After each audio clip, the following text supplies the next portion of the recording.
is Fred Oakman, and as always with me today is Mr. Jake Peters. We are PS This Is Awesome, a PlayStation podcast. This is episode 298. That's right, 298. This is a show where we share our feelings about the current state of PlayStation. But before we get on with this show, I want to invite each and every one of you to subscribe to our channel on YouTube, youtube.com/PS This Is Awesome. If you want to make fun of the trophy lists on PlayStation Network, you can find me at Anchorless _81 and Mr. Jake Peters at Jakesaw01. As always, you can write the show at psthisisawesome@gmail.com. Most importantly, don't forget to share our show with your friends. Make sure you leave comments, rate our podcast as you see fit. Help us get us towards the top of the algorithm, if you may. And as a reminder, this is a video podcast, so if you prefer to watch us do the podcast, like when you're trying to go to bed, if you're like me and you like to fall asleep watching YouTube videos, why don't you get us some streams over there and go tune in on YouTube and watch the podcast. And make sure you're subscribed, because the more subscribers we have over there, the more YouTube gives it to other people who are maybe interested in gaming. So if you're new or if you're a long-time listener, we have a Patreon. You can support our show for $1 a month. And the level is called the One and Only $1 Club. It's the only tier that we have on our Patreon website.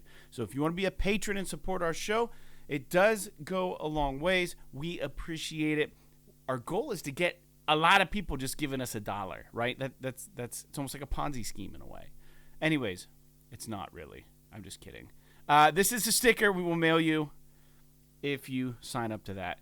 And we'll give you a shout out also on the show. But Jake, with that out of the way, how are you doing today? We're recording this on Sunday. We are a Wednesday podcast now, but we record usually a few days in advance. I'm doing pretty. I'll say I'm doing adequate. It's the weather is weird today. It basically every 15 minutes has been going from sunny to overcast and raining, like literally every 15 minutes, and it's really fucking annoying because like I would go outside thinking like, oh, okay, I've got some stuff I've got to get done outside before winter, things I've got to get squared away, and it would just like, I'm like, okay, it's sunny, so I go outside, I start doing something, then 20 minutes later it's raining. It's like, okay, well, I'm not fucking standing out here in the rain when it's 50 degrees outside. Right. So that and I don't know, the weather and everything. I like the fall in terms of how it you start getting that like feeling where you want to be cozy, if that makes any sense. Yeah. But I'm still in the zone where I have a lot of stuff I need to do before I can give up on the, let's just say, the property maintenance aspect. And so I'm feeling kind of overwhelmed because we're in that moment, we're in that part of the year where you still need to do things like mow the lawn and shit like that, but it's raining a lot more. It's not real. Like the sun is only up for like literally an hour after I get home from work. So like it's getting harder and harder to have time to do that stuff. But other than that, feeling pretty good. I was worried. I got hit with a puck pretty bad on Friday, so I was kind of concerned. But I was in a hockey game I was playing in, but ended up not being a problem. Otherwise, doing good. How about you? Yeah, thanks. I'm doing good. It was a busy week for me and the boys. We were bopping. We had 2 concerts, one off by land. I talked about it briefly on the show or on the last week's episode, but got a new record coming out, Jake, and it feels good. This is the first band that I've been a part of that has had 3 full-length records.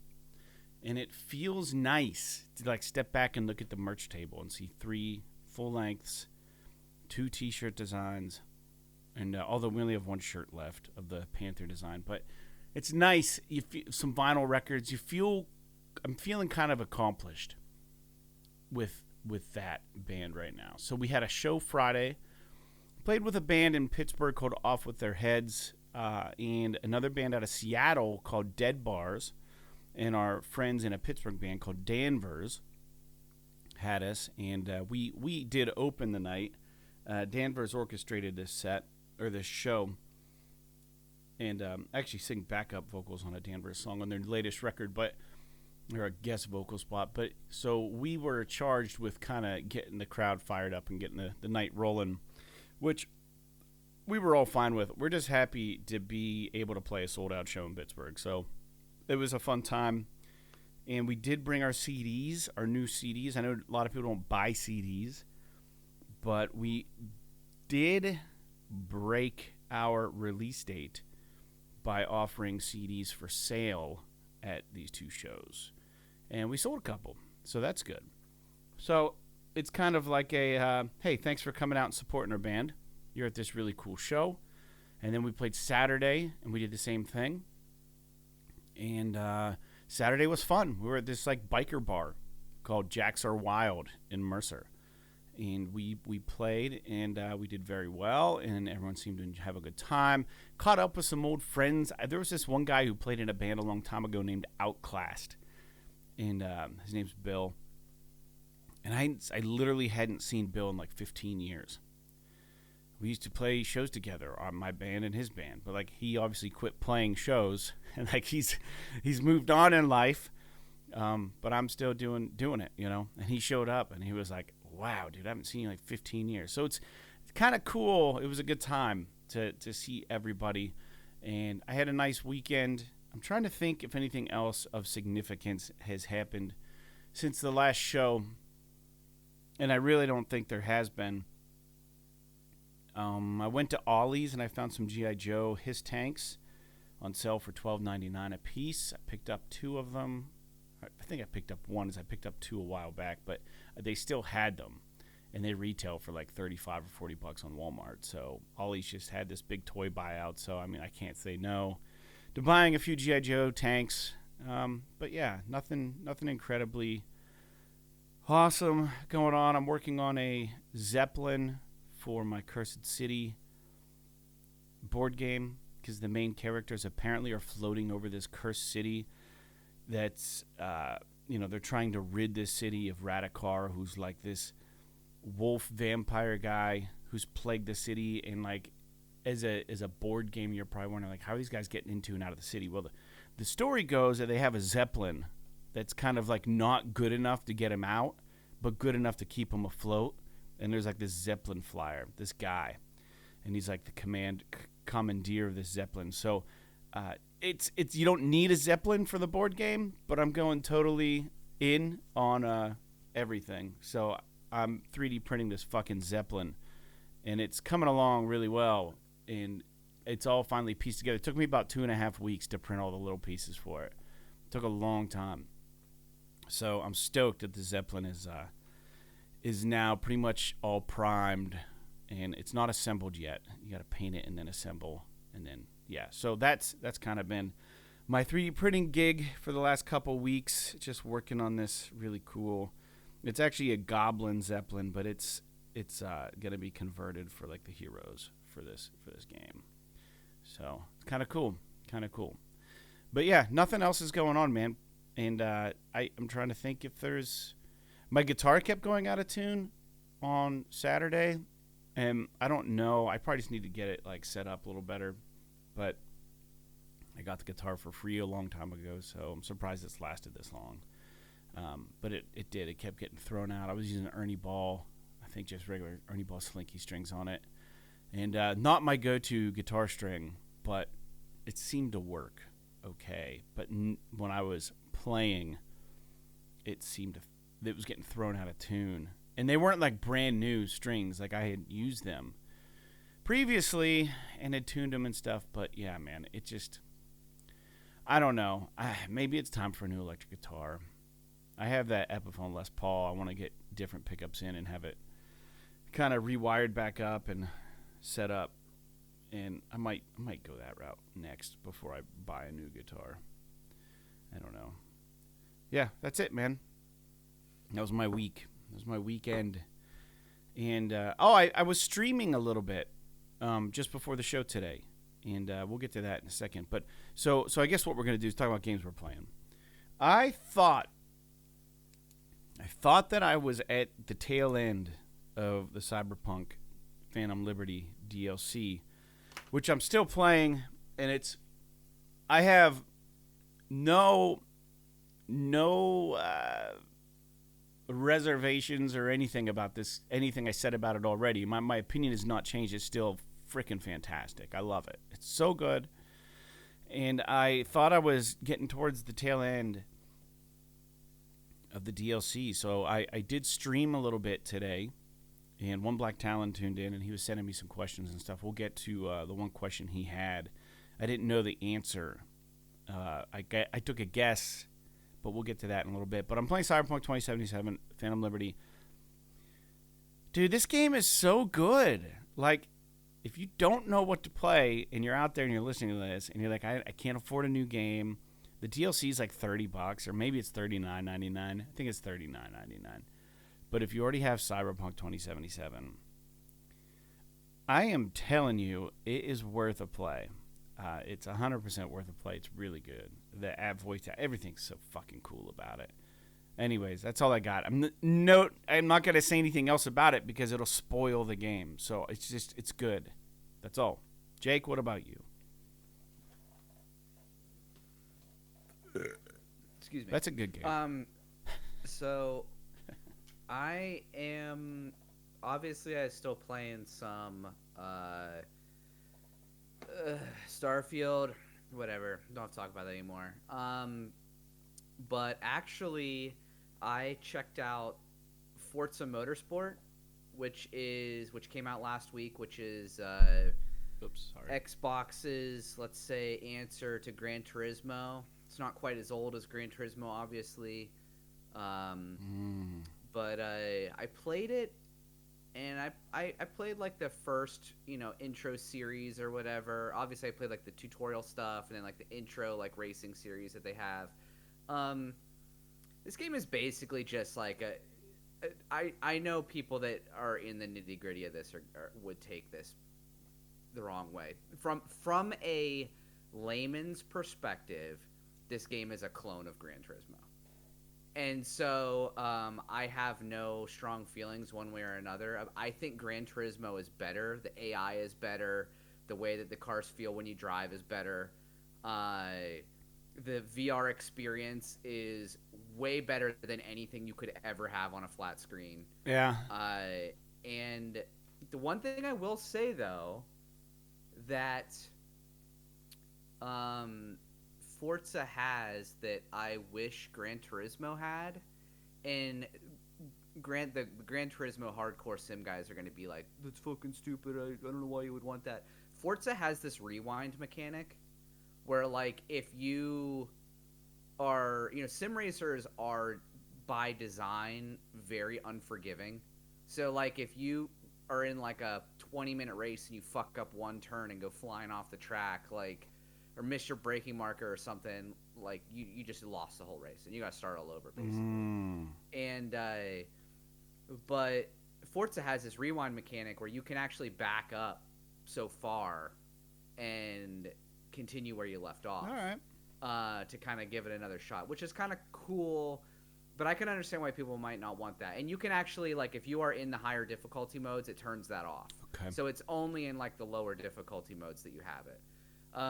The other thing that they have is they have this feature where the thing, and we lamented this on the show about how in Gran Turismo they always start you in last place, which is fucking annoying. Excuse me. Because that's not how racing works. There's qualifying and all that stuff to dictate your position and everything that they don't have for whatever reason. In Forza, you always start in the middle of the pack, but you can by design just choose what grid position you want for the race, and depending on which grid position you pick, it gives you bonuses for like the XP and the results and stuff you get whenever you finish the race. So if you start like, let's say you want to start at like 3rd, you get like no bonuses. Right. But if you want to start in fucking 20th, you get like all this bonus XP and all this shit. That's kind of a cool if you way win to the do race. it. So I think it's really neat in that way. And they actually force you to do certain amount of practice laps and stuff before you start the race, which I think is pretty neat. And it so that it will actually inform you whether or not you have everything set up properly and if you're going to be competitive. Basically, you start and they're like, you have to do 3 practice laps before you even do the race, and they have a target lap time. And if you don't hit that, you might not be competitive during the race.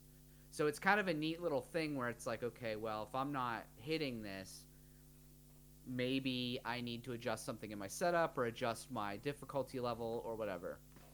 So I guess that's it about Forza.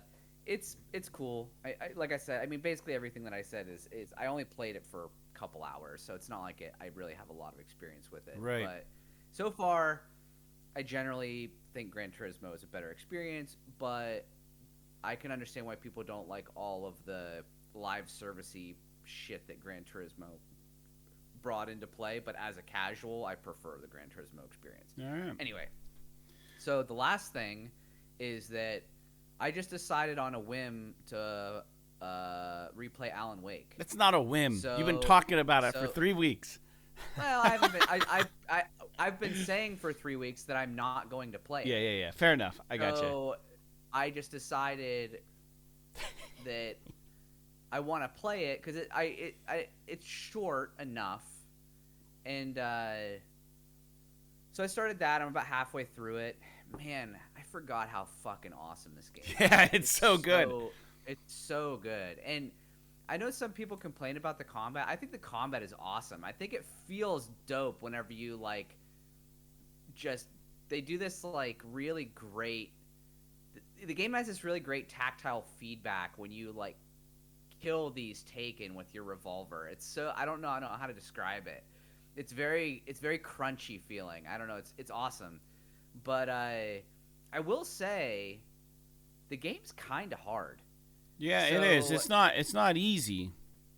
So they do this thing that annoys the shit out of me. I can hear you. I'm just going to turn my light on. Keep going. So I was basically complaining a little bit to Sarah because she's been watching me play it. And because the game has narration the whole time you're playing, because Alan Wake's like a writer, and he's like doing his own voiceover for like it's a book or something. I love the episodic format. Yeah, where it's me like too. Previously on, there's like all these like TV things, and it's so there's so much stuff about it that I forgot that makes it an awesome game. And the one thing that I will say is that if you're gonna play this game, don't expect to really understand what's going on. That's kind of part of the fun of it. Like, you don't fucking know what's going on when you're playing. I mean, you have an idea. What's real, what's not. I mean, you do, but you don't. You know what I mean? And like, so, because I've played it multiple times and like listened to analysis of the game and everything like that, and it's still tricky to follow. But I think it's great, and I think what I'm going to do, though, is because I'm playing Alan Wake, I probably am going to end up playing Spider-Man before Alan Wake 2. Okay. Just because I don't want to have the same experience I had with The Last of Us Part 2, where I played The Last of Us, then jumped straight into The Last of Us Part 2, and it kind of ruined it a little bit for me. I need to have a little bit of separation. Mm-hmm. So I think what I might do is pick up Spider-Man this week, play through that, and then, especially since Alan Wake 2 is supposed to be longer, like 30, 40 hours, I think I need to like give it some space before I jump back into it. Yeah. I mean, I can respect that. But the one thing that I will say that I find quite annoying about the combat in Alan Wake is I hate that it seems like 60% of the time, whenever you encounter enemies, there's someone immediately behind you. Oh yeah, And it's fucking annoying, because it's like, and the other thing that I find, and this is part of the challenge of the game, the enemies all run way faster than you, and they don't get tired. Mm-hmm. Whereas like you run like 15 feet and you get tired, so you constantly have to like juggle your flashlight and your flashbangs and your flares and all this stuff to keep them kind of at bay. Yeah. And it's difficult whenever you get to an area where suddenly you're just surrounded. It's like, how do you run away? You can't. Mm-hmm. You almost need to like pop a flare and just like run through the enemy line. But then you get tired and it's like, well, what do you do? I don't know. And the other thing that I will say, just like the one other minor nitpick, it bugs me that the dodge is the same button as the run. Like we don't. Yeah, it's a weird mechanic. Why is circle confirm or like pick up objects or whatever? Like circle, in my opinion, should be the dodge button. And if you want to make L1 run, okay, fine. But like, let me use circle as the dodge button, because that's what I'm used to in almost every other fucking game. So that's kind of annoying. But other than that, I think that the game is great. I love it. Now, to be fair, when you jump into this, even the remastered version, like the character models, the animations and stuff, it does show its age, but it plays really well at 60 frames, and the voice acting and the narration and everything is just storytelling. The overall experience is just top tier. So after the first hour or so, you kind of get over that like late 2000s, early 2010s kind of, jank. Voice acting is great though, right? Yeah, it's really good. And so, yeah, I will say that Alan Wake, and to be fair, I'm playing the remastered version that we got for free on PS Plus a few months back. So I highly advise everybody go, and I think it's like across the board got the PS This Is Awesome stamp of approval. Yeah, it does. So it's good. I'm excited to get back to it and finish it up. I'm about halfway through it. So I'm going to try and get it banged out before Spider-Man comes out on Friday, because I want to get to Spider-Man right away so that I can try to get through Spider-Man so that I can get back to Alan Wake 2. But yeah, that's my feeling at the moment. Those are the games that I've been playing. I think when it comes to playing, I don't know, it would be nice to play the same games with you. I really want to play a Halloween game, scary game this time of year. I don't know. But it's like when it's coming out literally like Halloween Day. So like it's going to be after Halloween basically immediately. So it's like one of those things where it's like, is it just a time of year thing? Because I feel like it would probably be valid whether you play it the day it comes out or a week or two after it comes out. So Spider-Man comes out on the 20th, and then Alan Wake comes out Friday, 27th. It's the following like 9 days later, or a week later, or something like that. So I guess it really boils down to how you play games. Because I think as far as Spider-Man goes, if you just wanted to, my understanding is that the main story is like 15 or 20 hours, and to like fucking platinum the game is like 30 or 35 hours. That's not bad at all. So it's not like a super long playthrough. That's kind of why I'm thinking about doing it first, because if it's going to take me 40, 35, 40 hours to beat Alan Wake, I mean, that's kind of a trudge for a single-player game. Yeah. And I'm hoping it doesn't ruin the experience for me, because that's one of the things I hated the most about The Last of Us Part 2. Yeah. It was like 10 hours too long. Yeah. And I think that it could be an issue, especially when you're talking about a spooky game. Like, I don't want a spooky game to be 40 hours long.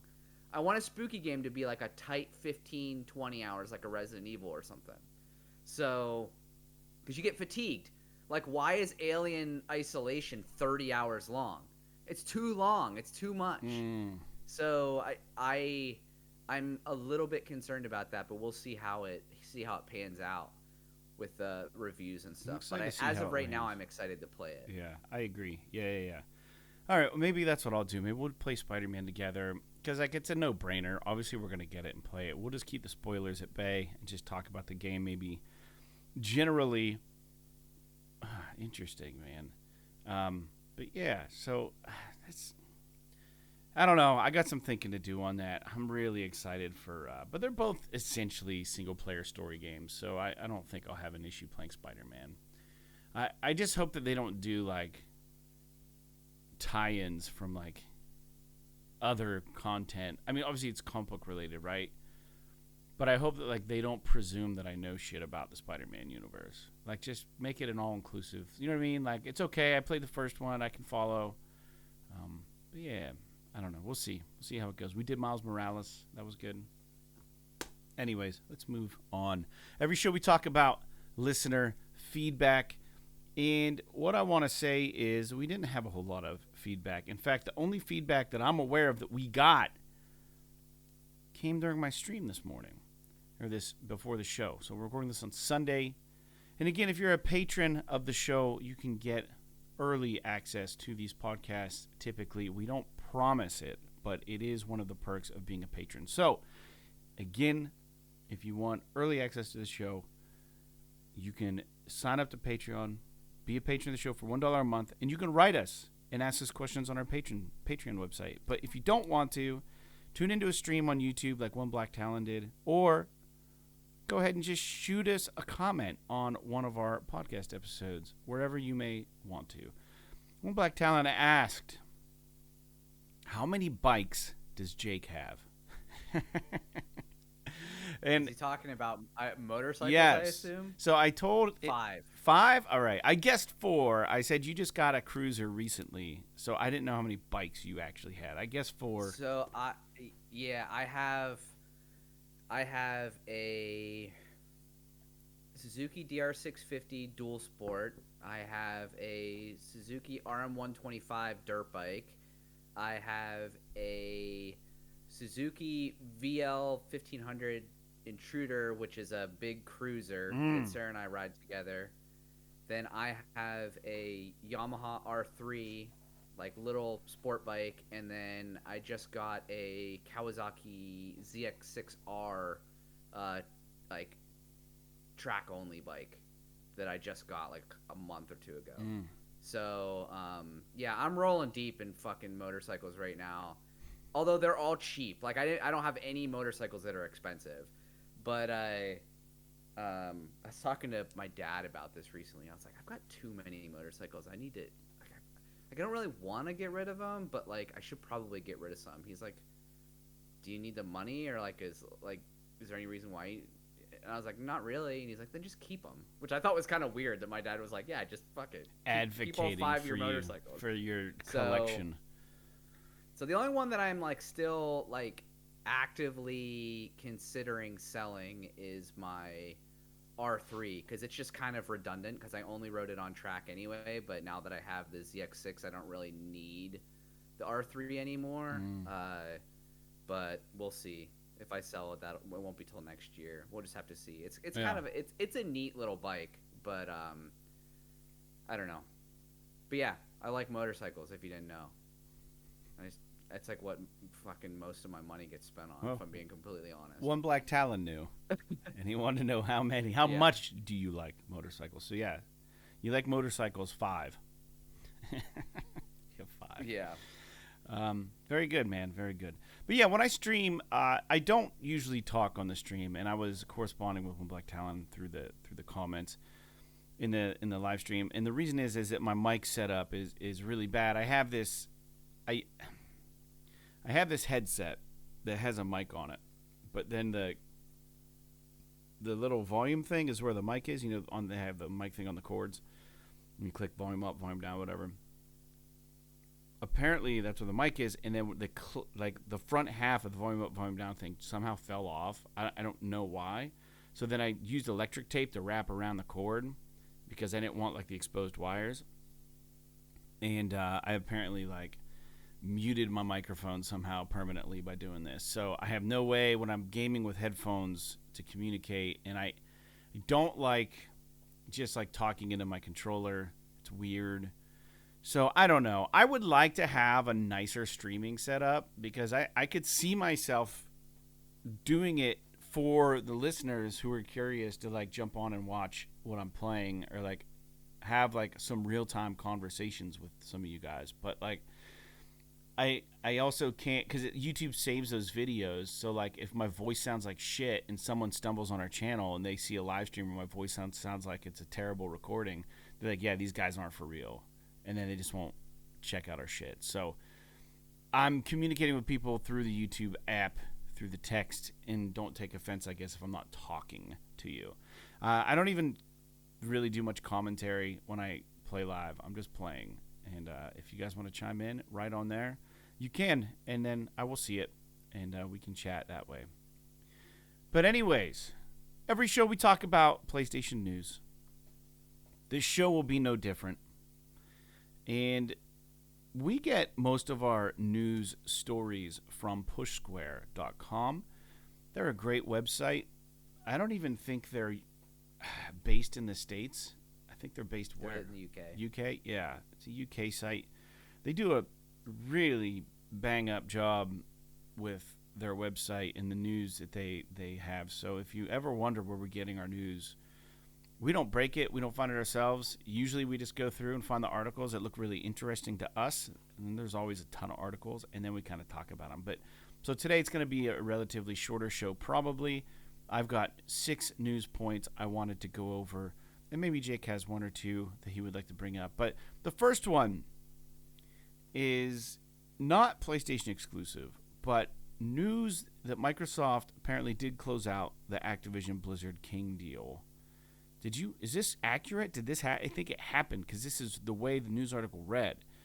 And with this merger, Bobby Kotick will remain the CEO of Activision Blizzard King until the close of 2023. And in a statement regarding the merger, they write, "For the millions of fans who love Activision, Blizzard, and King games, we want you to know that today's a good day to play. You are the heart and soul of these franchises, and we are honored to have you as part of our community. Whether you play on Xbox, PlayStation, Nintendo, PC, or mobile, you are welcome here and will remain welcome, even if Xbox isn't where you play your favorite franchise." So that's interesting. I don't buy it. I do believe that everybody's welcome.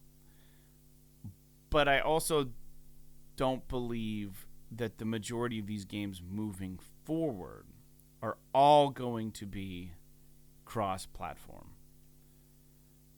Meaning some of them are most likely going to be exclusive to Microsoft and Xbox and PC. Jake?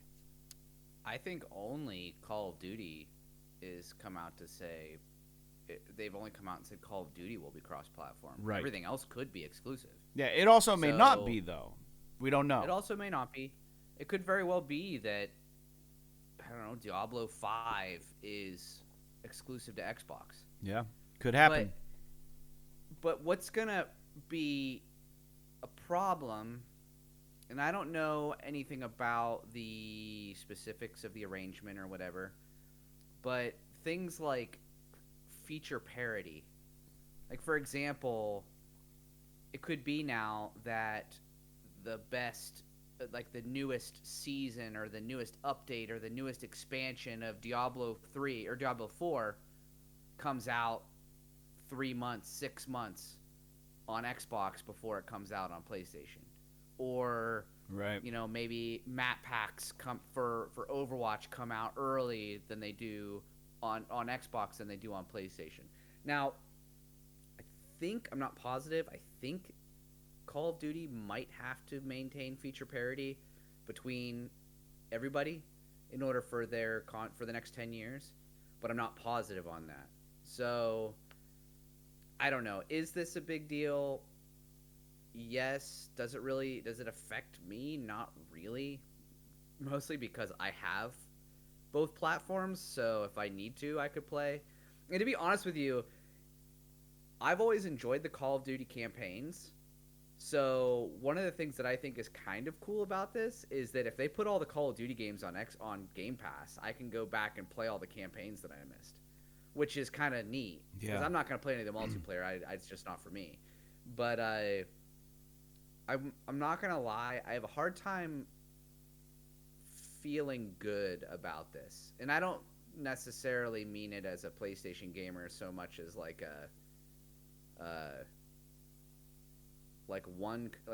this to me is like deals this big seem like they shouldn't happen, but I don't, but I don't know. I don't have any real strong feelings about it one way or the other anymore. It's just I don't know.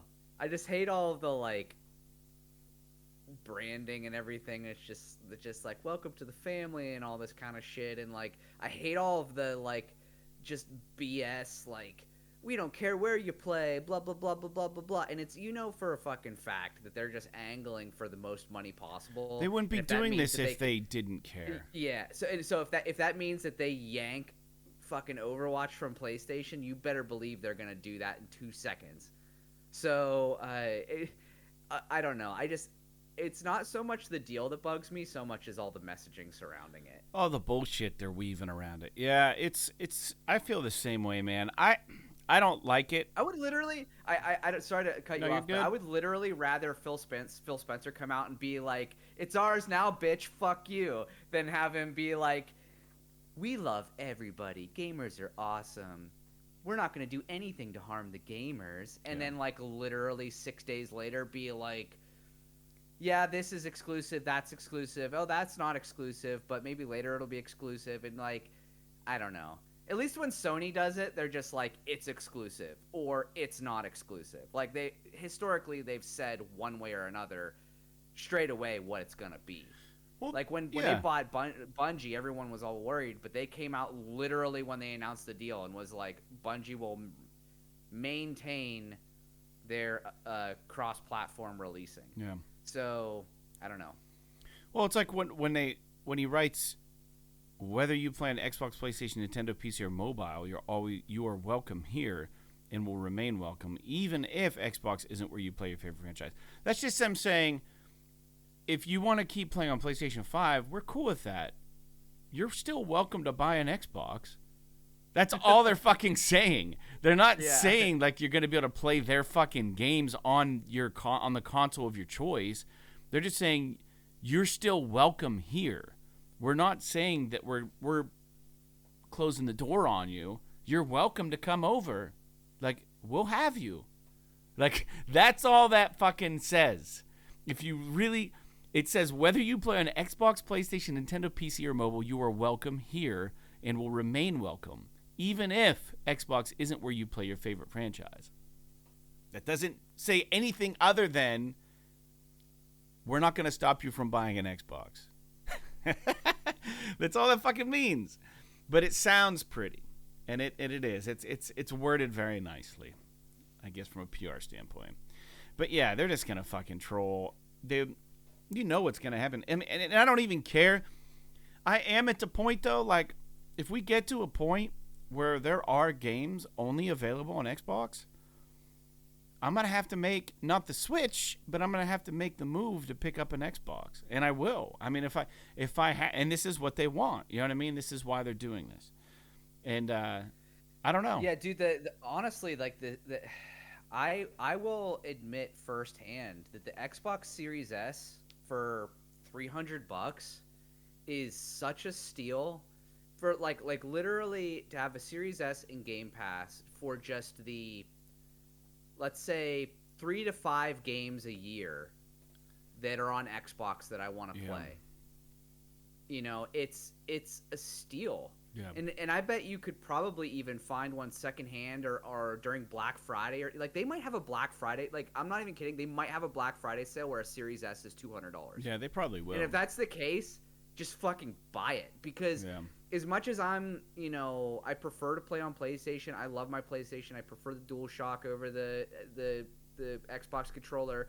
I hate the fucking Xbox home screen and the way that all the ecosystem controls and everything drives me crazy.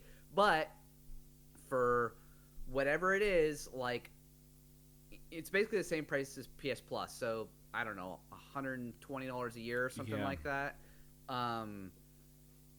I have access to Game Pass, and I can play, all the Halo games. I could play Starfield. I could play fucking Forza Horizon. I could play whatever. And that's not including some of the third-party games that come out on Xbox Game Pass that we don't get for free on PlayStation. Right. Like the third-party stuff, like I played Outriders because it came out on Game Pass. I would have never played that game otherwise. Right. But it came out on Game Pass, and I had it, so I played it, and I loved it. I do think that PlayStation Plus Extra is getting there with their variety and their inclusions. Mm-hmm. The one minor major, I guess, leg up that Microsoft has is just that they put all of their first party shit on there, and Sony's not willing to do that. Right. So, but fortunately for me, I have enough disposable income that I can make that decision. But yeah, I don't know. This is a crazy deal. It's like this is much larger. This is like, I want to say this is like 3 or 4 times larger than the next closest deal in video game history. Yeah.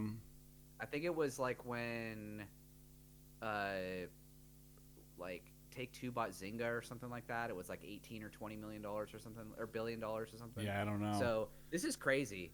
But I'm glad that it's done and we can stop fucking talking about it and everybody can just like get over it at this point, if I'm being honest with you.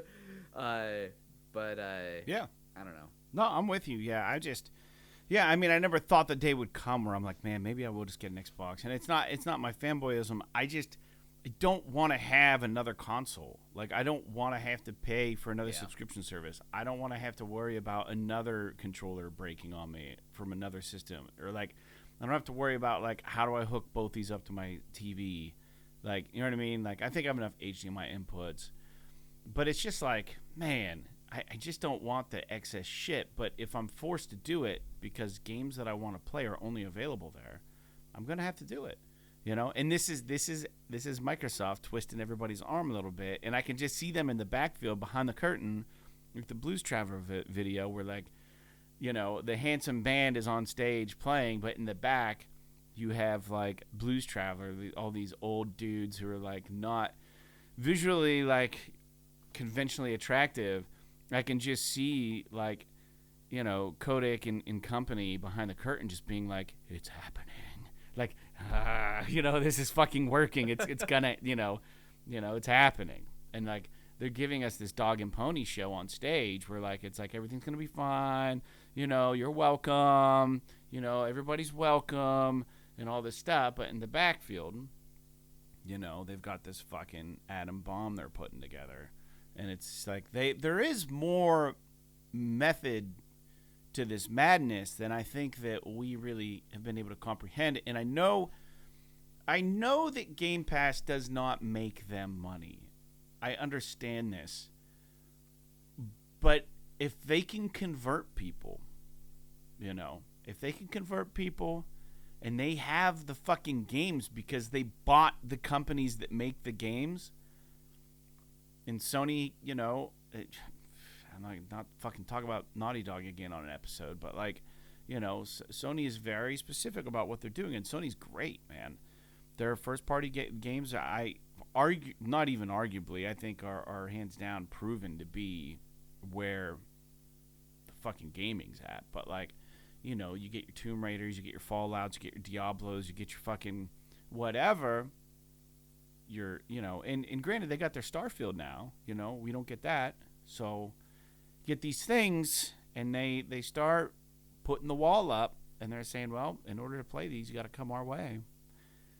Fuck, man, if you like video games, you know, I don't have an allegiance too strong that I can't go buy an Xbox. I just don't want to.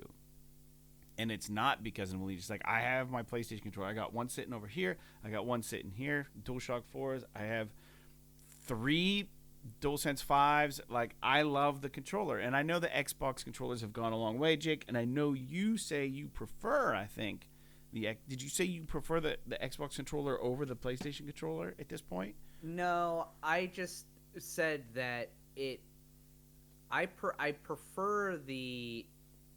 If I'm being really picky, I prefer the DualShock 4 over all controllers because I think that the DualSense is too big in my opinion. Okay. Yeah. But I don't like the Xbox controller feels kind of. It feels a little chintzy to me compared to the DualSense. I will say though. So just two quick comments.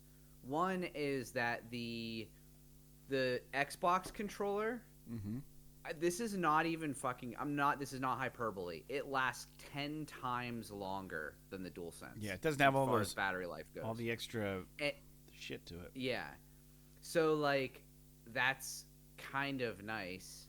And the other thing that I wanted to mention is that that Blues Traveler video is awesome. I think it's the song "The Hook." I think is that song, the video you're talking about. It's so fucking good. If you guys like music at all and you've never listened to that Blues Traveler album, the whole album is fucking awesome. Just go listen to it. They're a good band, man.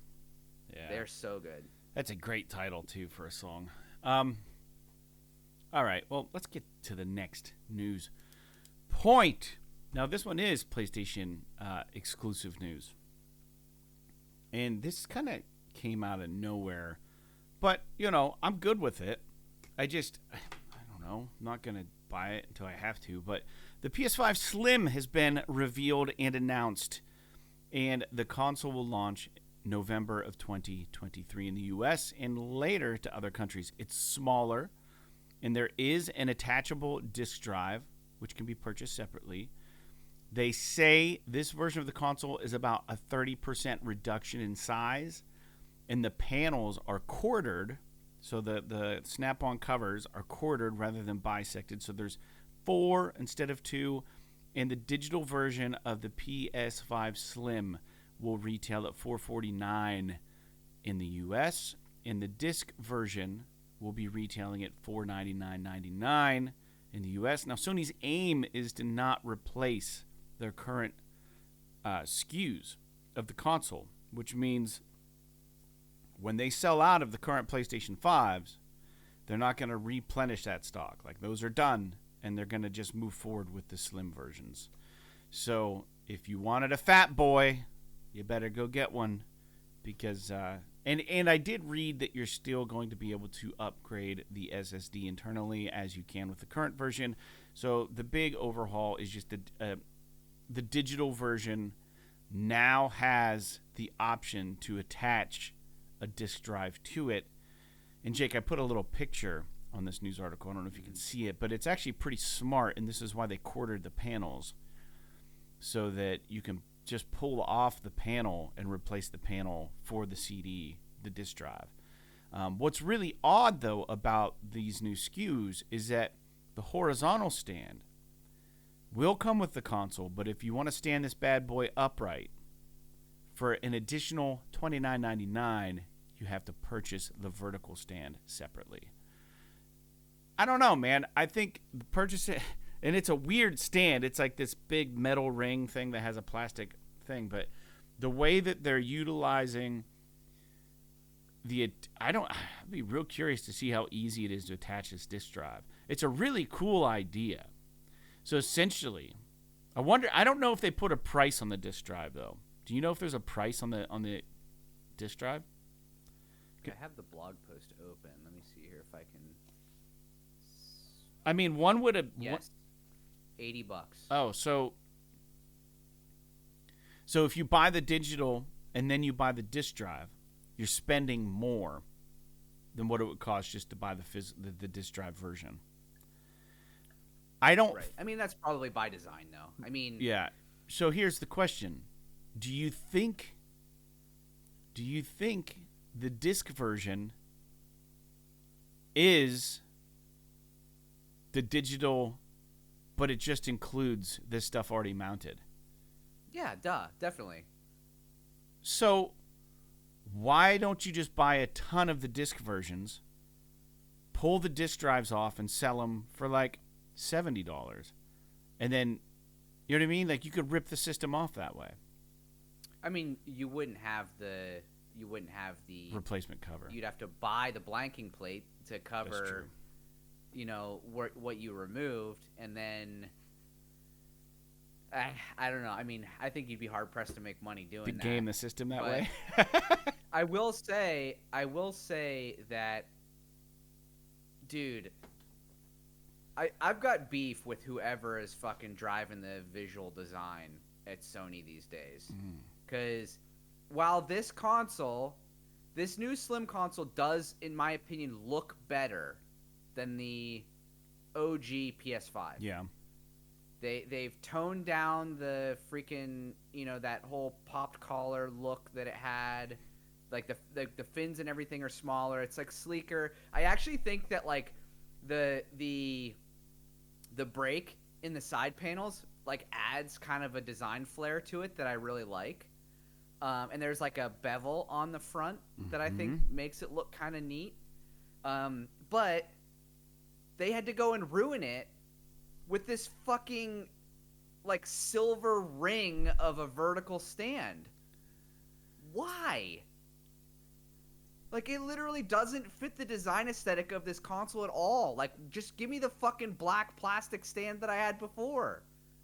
What the hell? Yeah, I don't know if they're trying to make it look premium or something, but it ends up just looking stupid to me. Premium. Does it not look stupid to you? It looks stupid to me. To me, it looks like somebody literally, like, bought some fucking, like, shower curtain ring or something, and it just, like retrofitted it onto their console to keep it from falling over. It does look like a shower curtain ring. It looks like some sort of, like, oversized grommet. It's weird. It doesn't look good. If it was black metal, it would be sick. You know what I mean? It would be better. Like, even this. Here, hold on. Agree. Even this. I 3D printed a base for that Zeppelin. This is the base. Something like this would look good just underneath. Just a round plastic. Make it black. That's it. Make it black or white. We don't want this silver shit. Yeah, I don't know. I don't know what they're smoking over there at freaking Sony's visual design department. Yeah, I don't know. I don't know, man. Now, what do you think about the pricing? They increased the price of the digital edition, and they maintained the same price for the disc edition. What was the digital before? $400. Oh, Jesus. Well, they did add some compatibility. Like, if you're out there and you're looking for a PS5, buy an all-digital one if you can find it, because you're going to get it cheaper. In my opinion, I thought it was $449. No, I mean, they might have increased it recent. Like, maybe they increased the price of it, but I thought they only increased the price of their consoles in other countries. I thought in the U.S. everything was still, it was 400 and 500 were the two prices. I really don't even know. I will say that this is not for me. I'm not gonna buy one of these. I would consider like to me, it's just like I'll just wait a year. If I want to get a second one, because I was thinking about this when I was playing Forza. I was like, man, it would be cool to have a driving wheel and just like a place where I could have the wheel set up and a PS5 to play Gran Turismo. That's not like the middle of my living room. Like, have it permanently set up there or something. Yeah. And I was like, well, maybe when the Slim comes out, maybe it'll be cheaper or something. And I could just do that. But now I'm just like, fuck it. I'll just wait until the Pro comes out, buy the Pro, and then use my OG PS5 for that or something. Like this is not worth it for me. I like the way that it looks a lot better than the old PS5, but not for $500. Yeah. So now I have to imagine that when the Pro comes out, the price of this is going to drop. That's the other thing that makes you maybe want to wait a year. Well, 30%. But who knows? Maybe the Pro come out and it'll be $600. Yeah, 30% in size difference is significant. Yeah, the PS5 is a big boy, so 30%. I mean, that might look a lot better in your entertainment stand. Mm-hmm. Might be easier to pull out and dust once in a while. All right, well, shit. Let's get on to the next one, Jake. All right, so we're on news point 3. Sorry, I almost skipped ahead. The PS5 has a feature where games are updated with their latest patches, and when it's in standby mode, if you can set it this way, and you don't have to click the game to open the game to have it download, but this doesn't work for your entire game library, which is probably a good thing, and it doesn't work for all of the games you have installed. Even it only currently works for the games on your main home screen. So you had to have played them recently. Even if you have them installed, you must have played them recent enough that they're on your main kind of splash home screen, whatever, on your cross media bar, whatever the hell you want to call it. I don't know what it's called. But there's a rumor that there's now an update, some sort of hidden feature, which will permit you as the gamer to identify games in your game library that have new patches that you have not yet downloaded, so that you can then plan to download them in advance before playing the game. So this has happened to me. This happens with me almost every week when we do the podcast, because we do the audio and the video over Discord. But every time I boot up Discord, it's like downloading latest update. And it's like, this has happened when I've wanted to go back to a game that I already had installed on my system. For instance, like Metro Exodus. When I went to go play, I had an itch to play it, and I just clicked it, and it was like downloading patch, and it was like a really big patch, and I had to sit there and wait. And I was like, this sucks. Why didn't it download it? Well, because even though I had it installed, it was in my game library, but it was in my installed game folder, but I hadn't played it in a while, so PlayStation didn't update the patch, probably because there's some logic behind this, is that would be a ton of bandwidth for everybody. If you're one of those people that hoards all of your games and has them all installed like Jake hates, you would have like 50,000 downloads happening all the time, because these games get patched frequently. And then if you're not that person and you only have so much room on your PlayStation 5, what's the point of loading an additional 1.3 gig patch for a game that you haven't played in like 6 months, right? So to be able to know which ones have updated patches and control what it downloads, I don't know how to access it. This is what I've read. It does seem that this whole system could be reworked a little better, though, by Sony. Jake, do you have an opinion on this? It should always, if you have a game installed, it should always update all your shit all the time. And if they're like trying to be cheeky about like, oh, well, if you haven't played this game in a while, we don't want to blah, blah, blah, blah, blah, blah. Fuck it. You shouldn't have that game installed in your goddamn console if you're not playing it. So this is one of the most irritating things I can possibly imagine. That, like, there are many times where I leave Destiny installed on my PS5 because every so often I want to jump in and play for a bit or whatever. And inevitably, every fucking time I go to launch it, and it's like, you need a 40 gig update to play this game. And it's like, bro, it's installed. Keep it fucking updated.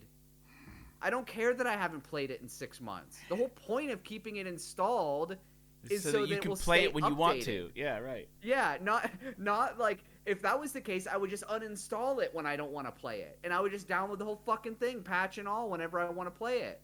I don't want to have to wait 8 hours to play this game because you didn't install this update. Ah, jeez. I don't know. To me, it's just. So they could do this better than how they're currently handling it, right? Like they could. Just leave it up to the user. Leave it up to the gamer to pick a selection. Like, 3 options. Don't download any patches ever. Download patches for all games currently installed.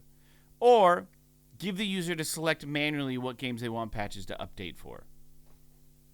Solved. It's that simple. 3 options. Give us the option. Jake, you'll pick every game I have downloaded. Update the patch whenever it fucking comes out. I don't give a shit. Just update it. I don't think it should even give you the option. If I'm being like, I know that might sound crotchety, but it's like, because then there's like the possibility that like, oh well, I didn't have the right fucking setting turned on, and now I have to wait 2 days to play my game. Well, then you I'm live on and a low learn. bandwidth internet or whatever. It's like, just fucking update it. My only guess is that they're worried about people who have to pay for bandwidth on their internet service, right? Yeah. But to me, it's like, that's on you, bro. Like, just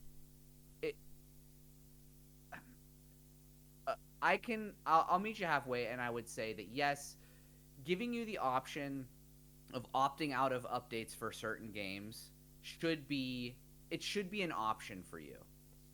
But by default, it should always update every game you have installed. Yeah, I agree with that. So, but that would be a way for Sony to eat their cake. Wait, what? What is it saying? Have your cake and eat it too. Yeah, you can't eat it before you have it. I said that backwards. I've been saying shit backwards a lot lately. Anyways, I thought that was interesting. Apparently, they rolled out something for the PS5 that you can know which ones need patches installed before you open them up. Anywho, I don't know how it works, so do your own research, listeners. Next news point.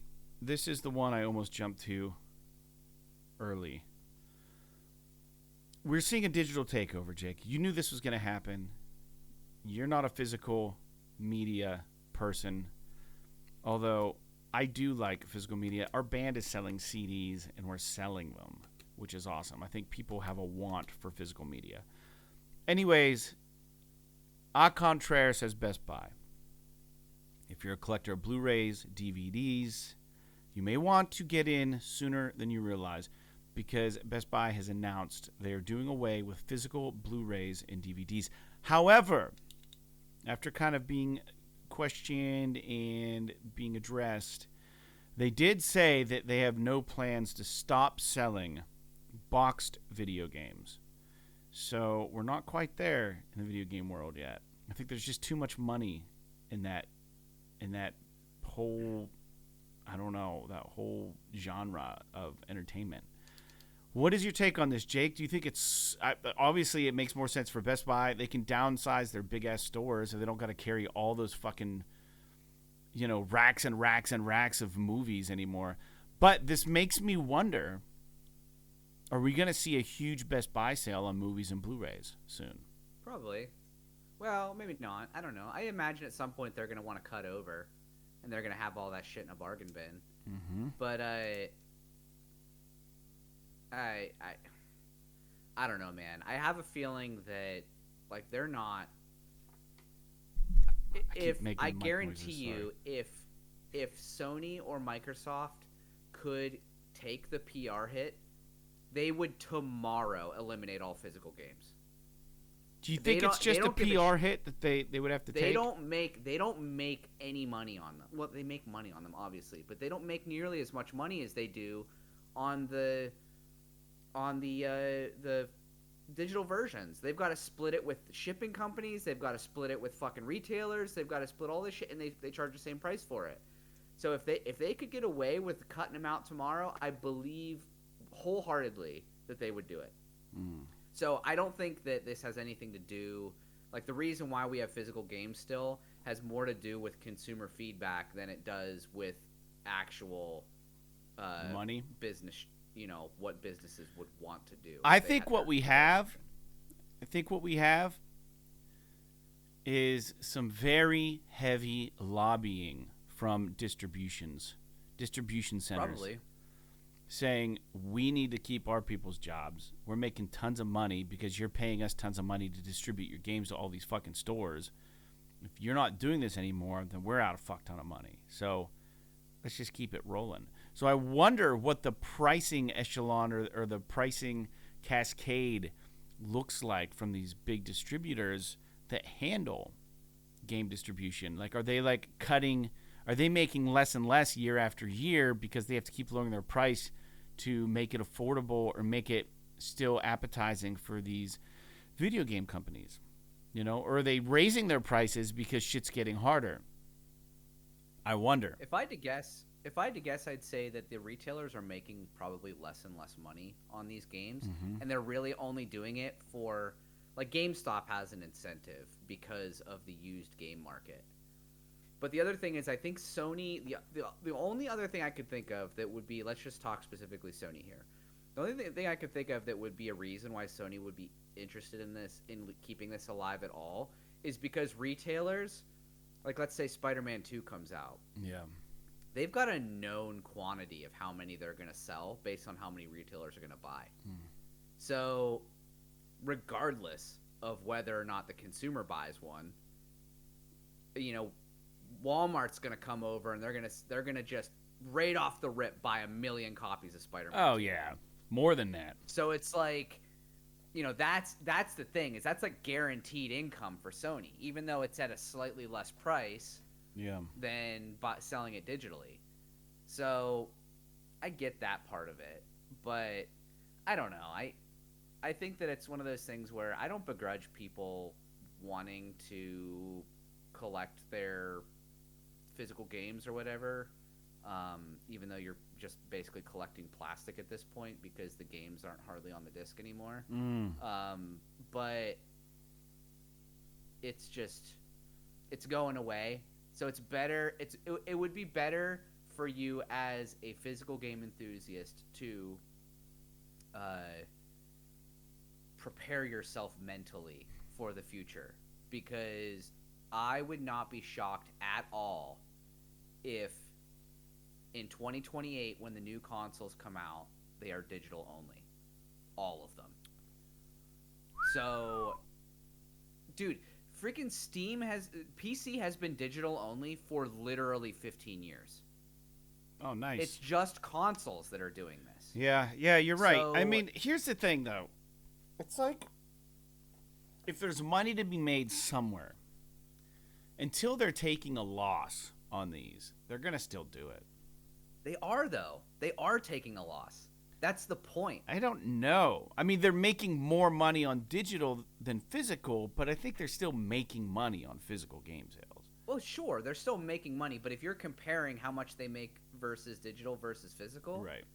If someone's gonna buy the game regardless, they're losing money if the person buys it physically. When I say losing money, I don't mean they're selling it at a loss. I just mean they could have made money more on the table. Right. They could have made more if that person had just only had the digital option. Right. I don't know. It's but tricky. there could be business dynamics that I don't know or understand, but I don't see how they could ever even have parity in pricing, like in profit, between physical and digital, just by sheer fact that they've got distribution and retailers that have to be compensated. So it's not like the only reason why, and the other reason I think why they are still doing it is because they still need retailers to sell the consoles. Oh yeah, that's a huge part of it. If they didn't need the retailers to sell the consoles, then why the hell would they even bother with the games? Yeah, with the games, right? But I think that Sony's kind of playing around with the idea of not even selling the consoles at retailers anymore, because think about like the PSVR 2. It was only available for purchase from Sony's website. And it still is, and they're not selling the controllers independently yet either. Right. So like it's entirely possible that when PlayStation 6 comes around that you will only be able to buy it online. Could you imagine having a PSVR 2 that has one broken controller right now? That would suck. Yeah. Why are there not replacement controllers for that system? Sorry, that's a whole nother discussion. We don't need to have that right now. Yeah. But it is ridiculous. Let's move on to the next one. We all know Spider-Man 2 is coming out very soon on the 20th. We are recording this, I believe, on the 15th. Is that today? Yeah, we're recording this on the 15th. And Spider-Man 2 apparently has leaked all kinds of spoilers. So if you haven't gone dark yet on the game, turn off your Reddits, turn off your internet scrapers looking for Spider-Man 2 shit. Turn off everything. Turn off your news. Turn off your phone. Turn off your fucking lights. Go dark. Go dark, because it's out there. If you don't want this game ruined for you. If you care about the fucking story, I guess. Just that's my word of warning. That's my news point. Jake, do you have anything else about this? Yeah, hide your kids, hide your wife. You know, it's just the same. We're just gonna deal with this literally every major release forever from now on, until they stop giving copies of games early to reviewers and stuff. Shit's gonna leak. Even if and even then, sometimes it leaks before that, like with the case of The Last of Us Part 2. So, in my opinion, it's like if you're interested in a game, just stay off of. I mean, to me, this is one of those things where like I don't go on Twitter, and the only video game stuff that I look at are like reputable news websites that wouldn't post spoilers anyway. Right. So like I literally have never had a problem with this. But I can understand maybe like if you follow some shit people that are just posting spoilers and stuff. Well, the Harry Potter shit, like dude. Yeah, like I don't. That was annoying. I don't really understand. Like in my opinion, you're following you're in the wrong circles if this stuff appears to you. Like, unless somehow the algorithm is just feeding you spoilers for a game. Oh man, could you which imagine? Is entirely possible. Could you imagine if the algorithm was trying to like fuck up your shit that way? Oh man. But it's like you get advertisements that are like spoilers. Yeah, I mean, I don't know. I'm sure that this gets a little bit hairy when you talk about things like forums or Discord servers or things like that, where people just kind of post shit willy nilly. But and you can just kind of see it. But I don't know. I think if you're really excited about something, if it really means that much to you, you just gotta tune out. Yeah. If like a month before release. Yep. I haven't watched a Spider-Man 2 trailer I don't know. in forever, man. Because I know I'm gonna buy it. Basically, since that showcase they did, I haven't watched anything. Yep. A long time ago. Like the one where they pretty much showed that like it wasn't gonna be 2-player. Like that trailer. Or that showcase. Yeah. Like no, I think they've shown more shit since then, but I haven't seen any of it. All right. Well, let's get on to the final news point. This is the final countdown. This is news point number 6 for PS This Is Awesome, episode 298. And this is interesting for its own reasons, but like it's always why I check the PlayStation blog. Underrated PlayStation.blog, I think is what it is. And there's a deep dive into the inside development of the Access controller on the PlayStation blog. And it's really an interesting video. It's about 9.5 minutes long. There are subtitles. Some of the people that talk about it do not speak English. But I suggest the listeners check it out if you're at all interested, because it seems like they had a lot of barriers. And they were talking, like, these hardware developers would, like, sit down and they thought that, like, they would have great ideas. And they would show up with their idea, and somebody with an incapacity or learning curve or disability or a need for a controller to help them game would just like one by one shoot down these what they thought to be great ideas and why these things wouldn't work. So, and they were like, man, like it was like these people talking like, man, this was like really eye-opening. Like we went to the source for the demographic of folks who we're trying to make a controller for, and we took our best builders and our best designers and all these people, and we thought we had all these great ideas, and we kept coming back to the boardroom, and they were just shutting, you're looking around and you're like, well, that's a really good idea, and then like boom, got shut down. Like, this is why this doesn't work. And it's like, oh shit, you're right. So it was like really cool to hear the amount of effort and the amount of love that they put into making this controller. Is it late to the game? Yeah, maybe. I mean, Xbox had one a while back, Jake. We talked about this. But it's nice to see that Sony has put the work in. And the Access controller, I believe, is available now. And it looks like a spaceship to me. Like, I don't even understand it. But it's not for me. So I think it's great that they're doing this. But if you want to watch that video, it's only 9.5 minutes long. And maybe I'm kind of running with it a little more than what they actually said. I'm paraphrasing, but the gist of that video, parts of it were like, yeah, we thought we knew, but we had no idea, how to do this. So we figured it out, and it's cool. It shows a lot of humility, a little bit of modestness, some humbleness, all the qualities that I think we as people just need to have. You know what I mean? You kind of check your ego at the door and just be open to other input. You know what I mean? Sometimes we get so caught up in our own bullshit that we can't hear other people. So I thought it was cool, man. Nice little video. Anything on that, Jake? No, I haven't. I haven't watched it, but I did pull it up and I was reading a little bit in that blog post, and we've talked about this kind of ad nauseum at this point, but I think that this is an amazing program, and the more people that can play games, the better.